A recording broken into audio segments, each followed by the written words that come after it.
Well, we always enjoy receiving your email questions, and we want to take some time to answer them during our Bring It On segment today. Pat, this first one is from Rob, who says, what is the difference between carnal and spiritual Christians?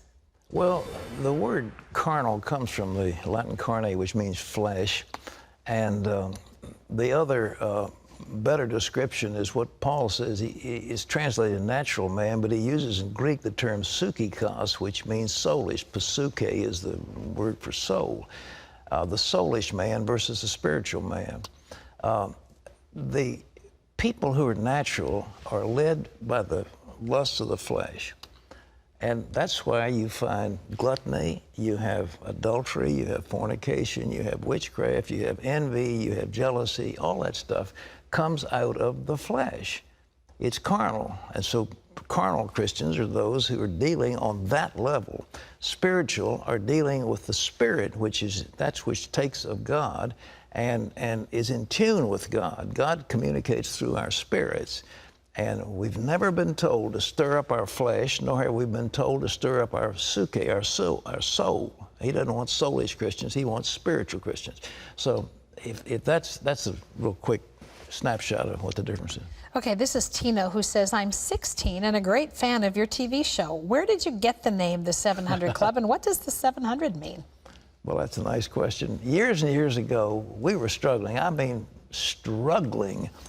And so I thought, as I was praying and researching, that if we could have 700 people who would give $10 a month, we'd meet our budget.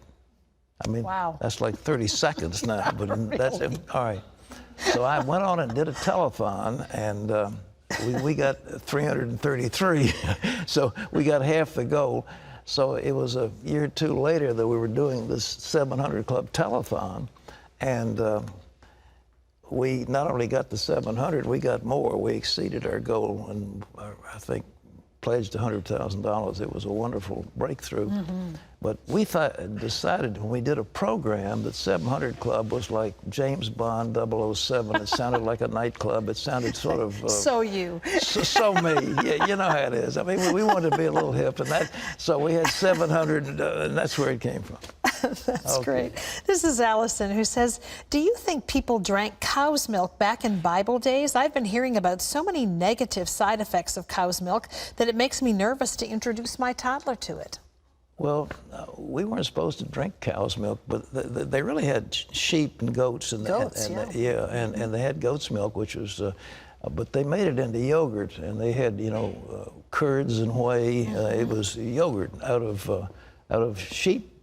Goat's milk. They didn't have, I mean, cows couldn't stand it in the desert, so, but they did have milk from sheep. We don't keep sheep anymore to give us milk. Medically speaking, too, they do say that goat's milk is more bent to human consumption. Well, there were tremendous numbers of, people, what are they, lactic acid intolerance, and there are many people that have sicknesses because of drinking cow's milk.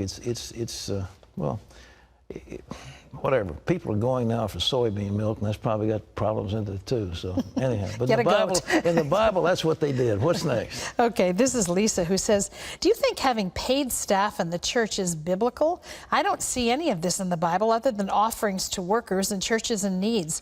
Aren't all responsible for the work of the ministry? Why should we pay pastors and church staff? Well, if you want pastor working full time, he's got to have money from someplace, and if you want him full-time calling on the sick and visiting the hospital and preaching sermons and teaching and all the rest of it, somebody's got to pay him. And the Bible indicates that those who feed the flock should share in the milk of the flock. So you pay them a salary, or they in some of these churches, they just take all the offerings, or they take 10% of the offerings, or 50% of the offerings, or whatever.